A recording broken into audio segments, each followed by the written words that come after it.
Centre Magache de la canne et du sucre, les perspectives pour cette année.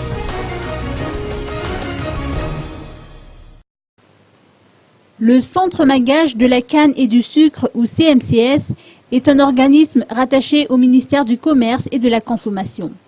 Il a pour mission principale de proposer et de réaliser toutes les mesures destinées à organiser et à promouvoir la production de la canne et du sucre, les industries connexes et les activités commerciales sur les différents marchés.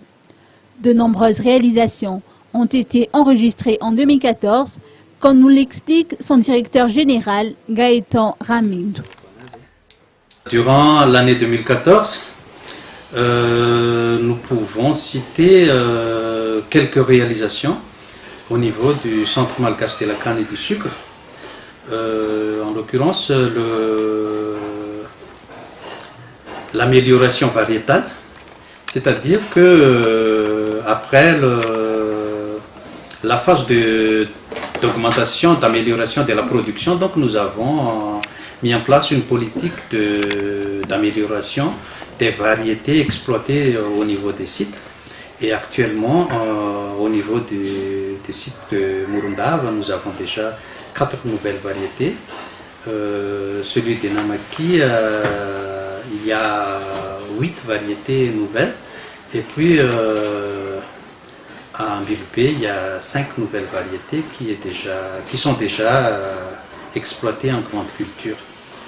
Et cette politique donc vise à améliorer la compétitivité de la filière parce que actuellement nous essayons déjà de préparer l'entrée au marché international du sucre, et il faut préparer ça techniquement et économiquement aussi, parce que la compétition au niveau du marché régional et marché international n'est pas chose facile.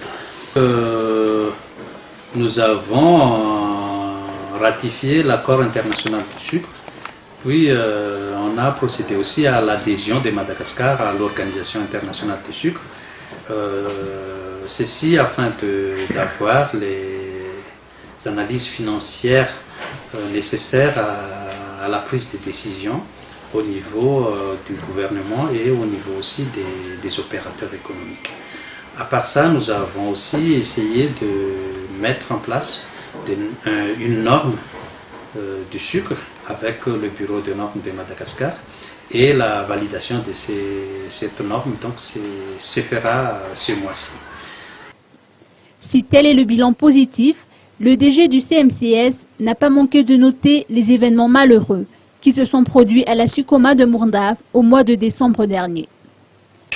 C'est un coup dur dans un sens que ça va ternir l'image de la filière sucre à Madagascar au niveau même international, et aussi il y aura aussi un impact néfaste pour le niveau de production de sucre ici à Madagascar. Les perspectives pour cette nouvelle année sont nombreuses, pour ne citer que l'amélioration de la compétitivité, afin d'attirer les investisseurs et d'augmenter la production. Pour 2015, il faudrait aussi réorienter la stratégie nationale d'un commun accord. L'opérationnalisation de l'Observatoire du sucre et la mise en place du Sugar Board est également prévue. Sans oublier que les normes sur le sucre devraient être validées ce mois-ci.